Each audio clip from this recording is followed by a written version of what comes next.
I'm going to share a little story about Dr. Edith Eger. She's a practicing psychologist in the US, a specialist in PTSD, post-traumatic stress disorder. She herself is a Holocaust survivor, born to Hungarian Jewish parents. She was all of 14 when there was a knock on the door. She was getting ready to meet her boyfriend. And soon after, her parents, Edith, her sister, they were on the train to Auschwitz. Her parents were thrown into the gas chamber like thousands of people, Angel of Death, as it was called. And Edith, she was a ballet dancer. She was asked by a Nazi officer to perform for the prison guards.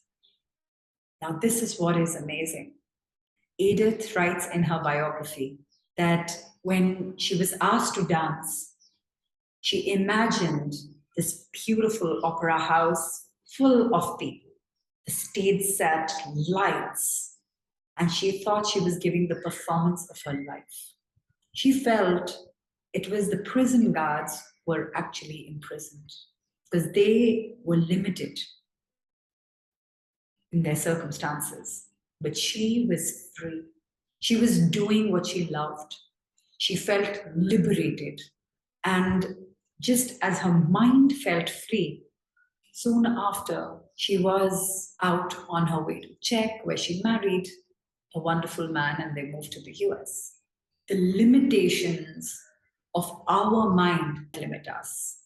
No matter what the situation is, we always have the power to feel what we want to feel. Drawing inspiration from Edith's life, which is possibly one of the most treacherous events in the history of human civilization. Here was this young teenage girl who did not let her circumstances define her, debilitate her. She didn't see herself from the small eye. And that is exactly what we're meant to do. Feel our feelings. Sometimes our imagination becomes our tool for survival. And it's important. It's important to imagine that grand, magnanimous life that we feel we deserve. And it's only then do we feel motivated enough to allow the body and mind to be pushed towards it and to manifest that as a reality. And that can only happen when we don't see our small I issues, our fears, our anxiety, our insecurities, our doubts take the better of us. If we feel consumed, how can we create another reality? So we work from the big I immunity, a sense of determination, patience, courage, strength, perseverance, persistence. We work with all of our beautiful facets, our big I immunity instruments to shape our lives. It's so important for us to feel our feelings. We cannot possibly be creating a life we don't feel for. And whatever we feel for is what we flow towards.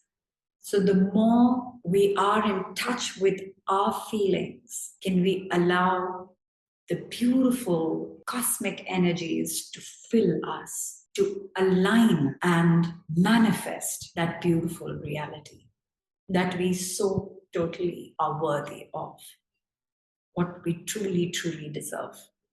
Fulfillment does not come from having everything, but despite all odds, despite all challenges, despite all limitations, how we take charge, how we use our power gives us a sense of fulfillment. If we can be grateful for what our current reality is. Our current reality is not just the suffering and the chaos and the situation that we are locked in.